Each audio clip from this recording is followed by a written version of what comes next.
जय भैरव बाबा, जय माँ तारा, जय भगवान स्कंद। तो आज मैं वीडियो रिकॉर्ड कर रहा हूँ अपने लिए, मतलब जिससे कि मैं क्या है कि अपनी जो प्रोग्रेस है उसको भी ट्रैक करता रहूँगा इसके थ्रू। और जो वीडियोस जो रिकॉर्ड कर रहा हूँ मैं, उससे क्या है कि एक थोड़े नोट्स मेरे खुद के ही बन जाते हैं जो कि इजीली एक्सेसिबल होते हैं मेरे लिए। तो सबसे पहले मैं साधना जो होती है आज उसके बेसिक्स पे बात करूँगा। मैंने काफ़ी ज़्यादा जो लोग हैं, बड़े बड़े जो संत महात्मा जो हैं अपने आप को बताते हैं, और जो है या नहीं है वो उनकी दिक्कत है, उनको मैंने बोलते हुए सुना है या फिर उनके सत्संग वगैरह सुने हैं जिसमें वो बड़े बड़े वर्ड्स का, हैवी वर्ड्स का यूज़ करते हैं, जैसे कि कॉन्शियसनेस, सुप्रीम कॉन्शियसनेस, या फिर रियलिटी, या फिर इंटरनल रीस्ट्रक्चरिंग, या जो भी वर्ड हैवी यूज़ करते हैं, या फिर चेतना वगैरह, ये सब शब्दों का इस्तेमाल करते हैं कि चेतना, आत्म, ब्राह्मण। तो ये जो है सुनने में बड़ा फैसिनेटिंग लगता है और बताने में फैसिनेटिंग लगता है चार लोगों के आगे कि देखो हमें ये सब चीज़ें पता है।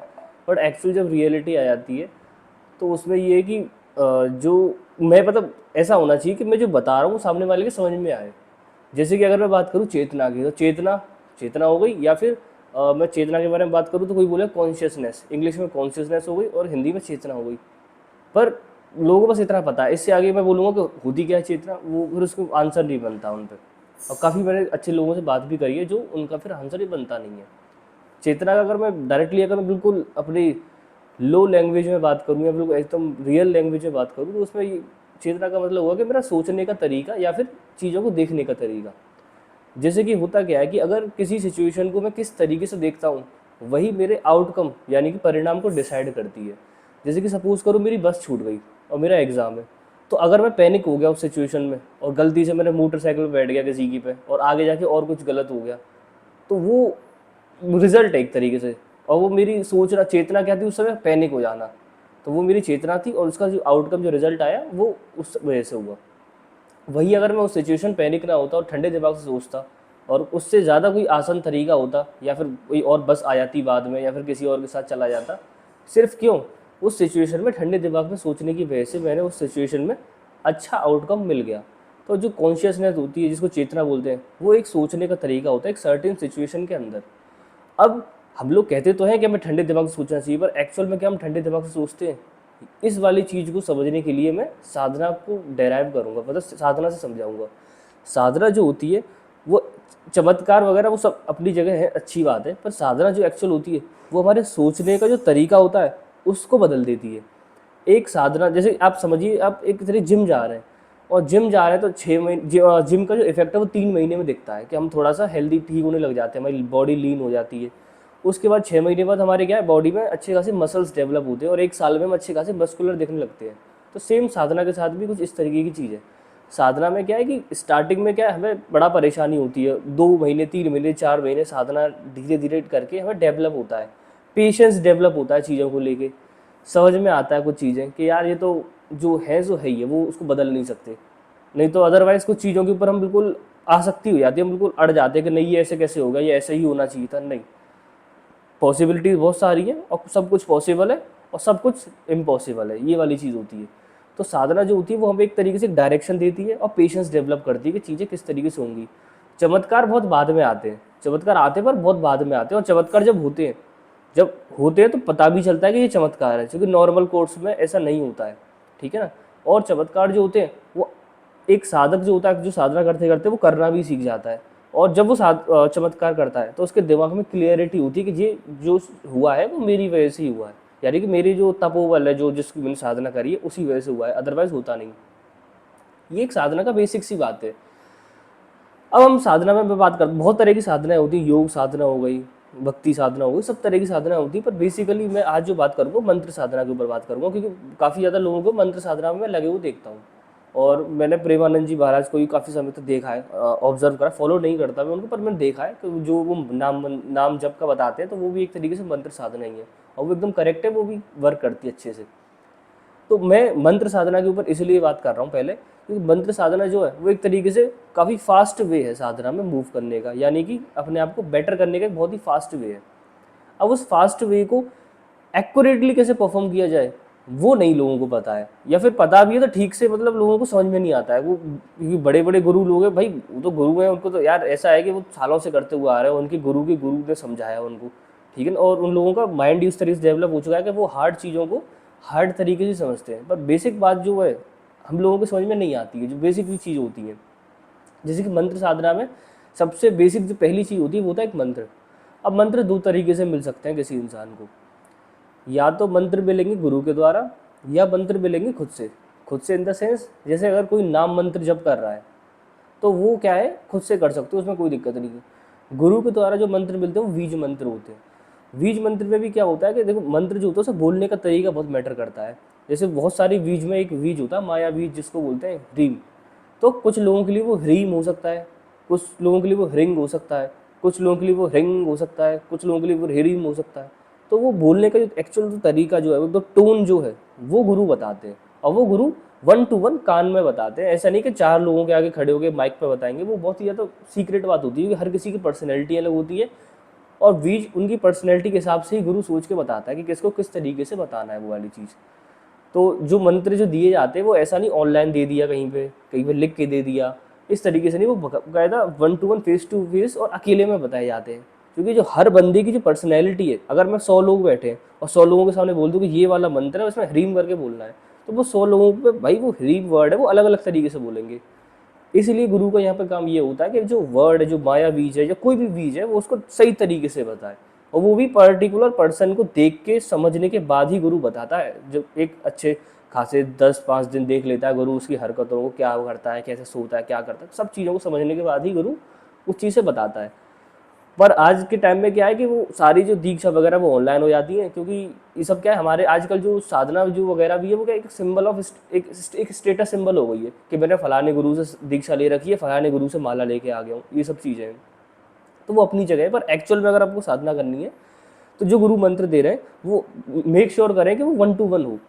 बैक अपने वापस टॉपिक पे आता हूँ कि मंत्र में क्या है, सबसे पहले मंत्र होता है। एक हो गया बीज मंत्र, वो अलग बात है, गुरु वाली बात है वो। और जो एक नॉर्मल जो नाम मंत्र हो गया, जैसे कि कोई भी नाम मंत्र है, जैसे मेरा ही जो नाम मंत्र जिसका यूज़ करता हूँ मैं, ओम भैरवाय नमः, जो कि राशि नंदी ने हमें दिया था बहुत समय पहले, और मैं काफ़ी समय से उसे करता हुआ आया हूँ, और उसके बाद फिर मेरा कुछ अलग चेंजेस हुए लाइफ में, तो वो है। तो उसको आप जैसे चाहे वैसे चेंज कर सकते हैं, पर एक तरीका होता है एक थोड़ा सही तरीके से, जिसमें मैं लिखे रखा हुआ है। वैसे मुझे ज़्यादा चीज़ें याद नहीं रहती, तो इसलिए इसमें कुछ चीज़ों को लिख लेता हूँ। जैसे कि साधना में जिन मैंने काफ़ी सारी बुक्स वगैरह थोड़ी बहुत जो पढ़ी हैं उसके हिसाब से एक पर्सन है जिनको मैं काफ़ी ज़्यादा इतनी रेवर करता हूँ, एक बहुत आइडियल मानता हूँ अपना, जिनकी खुद की बुक्स हैं, अघोरा सीरीज करके है, और वो जो अघोरी विमलानंद है उनके ऊपर है, वो आप कभी पढ़ोगे समझ में आ जाएगी। तो उनने कुछ बात बताई है, जैसे कि उन्होंने साधना में 5S यानी कि 5 तरह के स जो है वो बताए हैं, जिसमें सबसे पहला है संख्या। हम जो भी साधना करते हैं, जो भी मंत्र करते हैं, उसकी फिक्स करनी होती है। मैं इतनी संख्या तो मैं मिनिमम करूँगा ही करूँगा रोज़। अगर मैं इतनी संख्या से कम जा रहा हूँ तो गड़बड़ है, इससे ज़्यादा जा रहा हूँ तो कोई दिक्कत नहीं, पर इतनी संख्या तो मुझे करनी ही करनी है। एक बार इससे ऊपर चला जा सकता हूँ, पर इससे नीचे नहीं रहूँ मैं। तो पहला एस होता है संख्या। दूसरा होता है समय। मुझे अपना समय फिक्स करना पड़ेगा। 1 घंटा आधा घंटा आगे पीछे चल सकता है, पर मेरा समय फिक्स हो। ऐसा नहीं कि आज सुबह कर ली, अगले दिन मैंने रात को कर ली, फिर अगले दिन शाम को कर ली, इस तरीके से साधनाएँ नहीं होती है। मैंने काफ़ी लोगों को देखा है जो इस्कॉन वगैरह से जुड़े हुए हैं, वो क्या है कभी भी लेके माल लेके बैठ जाते हैं और वो करने लगते हैं। देखो, in the end of the day जो गॉड है बहुत ज़्यादा वो क्या है, काइंड है हम लोगों के लिए, तो रिजल्ट वो फिर भी देंगे। पर एक रिजल्ट जो 50 साल 100 साल में मिलेगा, और फिर रिजल्ट मिले मिले ना भी मिले और बहुत कम भी मिले। एक रिजल्ट जो आप थोड़ा सा डिसिप्लिन से कर रहे हो उसमें 2 3 4 5 साल 10 साल के अंदर रिजल्ट मिल जाएगा, और जो एक्चुअल रिजल्ट आना चाहिए वही आएगा। तो आपको डिसाइड करना है कि आपको कौन सा वाला रास्ता जाना है, कि थोड़ा सा डिसिप्लिन रख के टाइम से अपना जो रिजल्ट है वो लेना है, या फिर अपना वही जो चल रहा है भेड़ चाल उसमें चल रहा है। तो दूसरे नंबर का जो होता है वो होता है समय। अपना टाइम फिक्स करो कि मैं इतने टाइम पे शाम को रोज़ 6 बजे 7 बजे, या सुबह 8 बजे 10 बजे 4 बजे 5 बजे, जो भी आपको सूटेबल लगे उसको फिक्स करो। आधा घंटा आगे पीछे हो सकता है, बट वही रहनी चाहिए। तीसरा होता है सामग्री। पहला आपका संख्या, दूसरा समय, तीसरा सामग्री। सामग्री में कोई बहुत ऐसा बहुत सारी चीज़ें नहीं है। सामग्री में जो भी आप यूज़ करते हो उसको रेगुलर यूज़ करो। जैसे कि अगर आप दिया जलाने की आपको आदत है तो आप रोज़ दिया जलाओ, कोई दिक्कत नहीं है। आप जो दिया है उसे कंटिन्यू करो, ट्राई करो कि जो दिया है उसको आप हमेशा जलाओ। कोशिश करो, जैसे मैं घी का दिया अगर यूज़ कर रहा हूँ तो मुझे रोज़ घी का ही दिया यूज़ करना है अब, या फिर तेल का यूज़ करो, तेल का ही यूज़ करूँगा मैं। अगर मैं और ज़्यादा चाहता हूँ, अष्टगंधा यूज़ करना चाहता हूँ, विभूति यूज़ करना चाहता हूँ, तो मुझे फिर वो हमेशा यूज़ करनी ही करनी है हर सिचुएशन में। इससे मैं ये नहीं कि ऐसे नहीं कि आज मैंने ये यूज़ कर ली, कल मेरा मन नहीं तो मैं यूज़ नहीं कर रहा हूँ, नहीं। एक बार जो सामग्री का इस्तेमाल करना शुरू कर दिया वो मैं फिर हमेशा रखूँगा।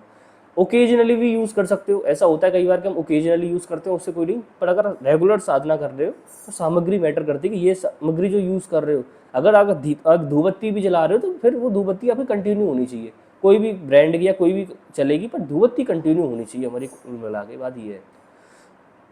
चौथा है अपना संयम। संयम एक तरीके से हो गया सेल्फ कंटेनमेंट या फिर मेरे खुद के लगाए हुए रूल्स मेरे ऊपर। जैसे कि कुछ चीज़ों पे क्या है, जैसे हनुमान जी की साधना, उसमें सेलिब्रेसी की बहुत रिक्वायरमेंट है ब्रह्मचारी की बनने की, तो भाई वो संयम है, वो रूल है, वो फॉलो करना ही पड़ेगा। या फिर राम जी की जब साधना की जाती है, कृष्ण जी की साधना की जाती है, तो वो सात्विक खाना मैटर करता है, तो वो एक संयम, एक रूल है, जो बेसिक रूल्स है उसे फॉलो करो। ऐसा नहीं कि मेरा मन है तो फॉलो कर लिया, नहीं तो नहीं कर लिया। एक बार उस रूल को बनाओ अपने मन में और उसको फॉलो करना तो करना ही करना है। हमेशा याद रखिए कि जो रूल्स एक बार आपने डिसाइड कर लिए उसको फॉलो ही करना है। इसलिए वो ऐसा कोई रूल मत लगाइए जिसको आप फॉलो ही ना कर सको, या फिर जिसको फॉलो करने में बड़ी परेशानी होती हो। जरूरी नहीं है रूल लगाओ, पर अगर रूल लगा रहे हो अपने इस बॉडी के ऊपर तो उसको फॉलो करना है आपको बहुत समय तक, जब तक कि आपको कोई एक एडवाइस ना मिल जाए उस रूल को ब्रेक करने के लिए, या फिर कोई प्रत्यक्ष कोई ऐसा एक्सपीरियंस ना हो लाइफ में, तब तक वो आपका फॉलो होना ही चाहिए। और लास्ट में होता है स्थान। स्थान भी बहुत मैटर करता है। मैं पर्सनली जो बता रहा हूँ, स्थान का महत्व बहुत होता है, क्योंकि जब आप एक ही स्थान पर रोज उसी जगह पे बैठ के रोज साधना कर रहे हो, तो जो स्थान है वो एक एनर्जी पकड़ लेता है आपकी। आपको उस स्थान पर बैठते ही आपको पता लगता है कि हाँ ये जगह है, अब यहाँ पे मेरा एकदम दिमाग शांत हो जाता है। घर का कोई भी कोना हो सकता है, कोई भी मंदिर हो सकता है, वो आपके ऊपर डिपेंड करता है। अगर स्थान नहीं है तब क्या करें, कोई बात नहीं, तब भी साधना करते रहो, ज़रूरी नहीं है। पर फिर भी कहते हैं कि हर चीज़ का अपना एक महत्व होता है। जितना आप अपने ऊपर इन चारों जो 5 मैंने जो रूल्स बताए हैं, संख्या, संयम, स्थान, तुम्हारा सामग्री, और ये 5 जो चीज़ें हैं, आप अगर उनको कंटिन्यूसली फॉलो करते हुए आए हो, तो आपकी जो साधना है आपको 3 महीने, 2 महीने, 6 महीने के अंदर ही एक अच्छा खासा एक आपको जंप देखने को मिलेगा। मैं पर्सनली क्या इन 5 में से 3 को फॉलो कर लेता हूँ, 2 चीज़ें मेरी पर्सनली फॉलो नहीं हो पाती हैं, वो फिर कभी उस पर बात करूँगा मैं। अब मैटर करता है कि इसका इफेक्ट क्या है, भाई मैं साधना कर रहा हूँ तो इसका हुआ क्या। हम लोग ज़्यादातर क्या है, डिपेंड करते हैं किसी दूसरे के ऊपर, किसी मंदिर में चले जाएं, कहीं चढ़ावा चढ़ा दें, या फिर कहीं कोई बाबा को पैसे दे दें, या कहीं किसी को कुछ खिला दें, कुछ हो जाए। देखो सब चीज़ें काम करती हैं, पर एक सर्टेन एक्सटेंट तक। अगर मेरे को 100% किसी चीज़ को झेलना है, तो ये चीज़ें क्या 10% कम करके 90% आपको लेके आके दे देंगी।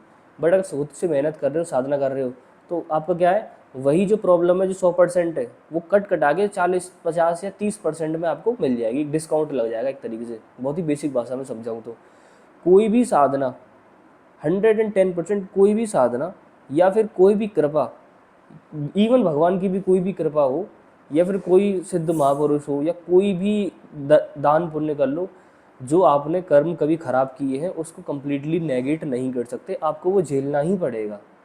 चाहे अगर आपका मरना लिखा है लाइफ में, तो वो चाहे मरना डिले हो जाए, पर वो लिखा है तो लिखा ही है। फिर अगर आपका हाथ कटना लिखा है तो वो डिले होगा, हो सकता है वो हाथ ना कट के हाथ टूट जाए, या उंगली टूट जाए, या उंगली कट जाए, पर वो होगा ज़रूर। तो इसलिए कोई भी देवता या भगवान भी नहीं कर सकते, ये कर्म का विधान है। हम भले ही अरे नहीं भगवान सब कुछ कर सकते, वो भगवान जो है वो जिन्होंने रूल्स बनाए हैं अपने, उस रूल्स को बहुत मानते हैं, उस रूल्स को फॉलो भी करते हैं। इवन भक्त को भी भाई एक तरीके से वो फॉलो ही करवाते हैं in the end of the day. अगर एक रियल लाइफ एग्जांपल हो तो मेरे फादर बताते हैं उस एग्जांपल के बारे में, कि रामकृष्ण परमहंस जो है वो चाहते तो अपना जो गले का जो कैंसर था उसको ठीक कर सकते थे, पर क्यों नहीं करा, जस्ट बिकॉज जो कर्म जो उन्होंने बियर करने थे, जो झेलने थे, उन्होंने झेले, और फिर वो झेल के अपना चले गए किसी और लोक में। रामकृष्ण परमहंस के बारे में सभी लोग जानते हैं इस तरीके से।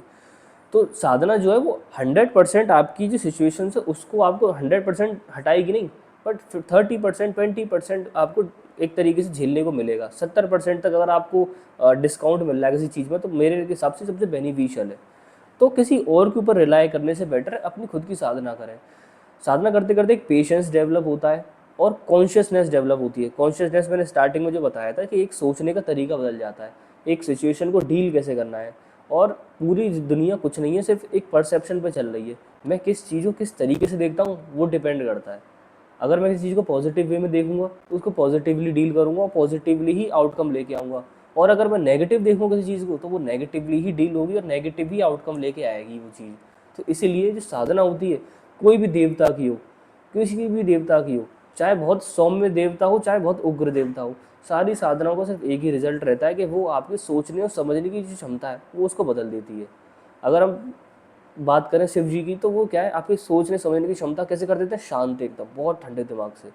कृष्ण की जो सोचने समझने की क्षमता है वो क्या है, आप क्या सॉल्यूशन ओरिएंटेड हो जाओगे, आप चीज़ों को सॉल्यूशन ढूंढना स्टार्ट करोगे, ठीक है ना, डिप्लोमेसी आ जाएगी बहुत अच्छी। हनुमान जी की क्या कॉन्शियसनेस है, जब हनुमान जी से जुड़ जाओगे तो आपका क्या है, एक तरीके से भक्ति भाव आ जाएगा।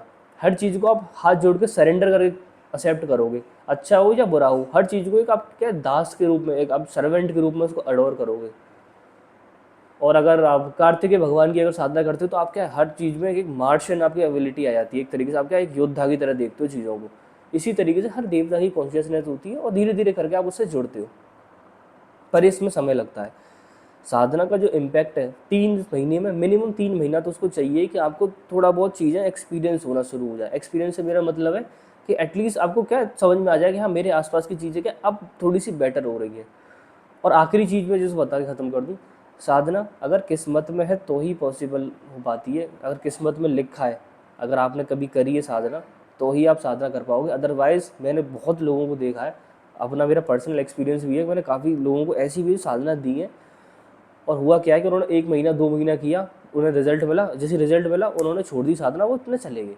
तो ऐसे लोग भी हैं, और ऐसा कोई ख़राब नहीं है, गलत नहीं है कि आपको रिजल्ट मिला आप चले गए।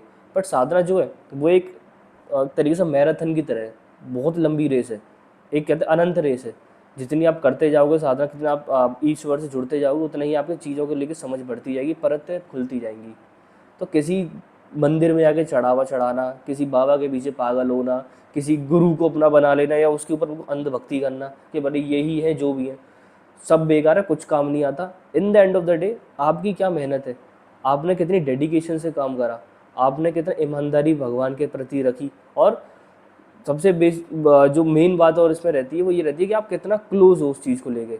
ऐसा नहीं कि मैं अपने अगर कोई साधना कर रहा हूँ तो उसे गले में लटका के तख्ती लटका के डोलूंगा कि देखो मैं इसकी साधना करता हूँ। मैंने काफ़ी लोगों को ये भी देखा है, 4 दिन में अगर उन्होंने गलती से उन्होंने साधना अगर कर ली तो क्या जगह जगह गा के डोलेंगे, सबको हर किसी को पकड़ के बताते रहेंगे कि देख तू ये कर ले वो कर ले। अगर किसी को 2 साल साधना कर ली हो, थोड़ी भी नॉलेज हो गई, तो क्या वो लोगों को हाथ पकड़ पकड़ के बताता रहेगा कि अरे तू ये कर ले, तू ऐसे कर ले वैसे कर ले।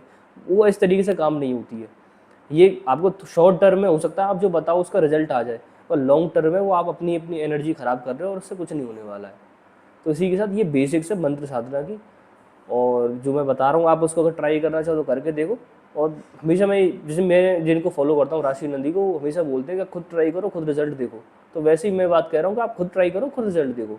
मैंने भी अपनी लाइफ में खुद ट्राई करा, खुद रिजल्ट देखा है, और उस चीज़ को मैं जब से कंटिन्यू कर रहा हूँ, आज भी कंटिन्यू कर रहा हूँ और आगे भी कंटिन्यू करूँगा, इसमें कोई दो राय नहीं है। तो बस इसी के साथ मैं वीडियो एंड कर रहा हूँ। जय भैरव बाबा, जय माता तारा, जय माँ कामाख्या, जय भगवान।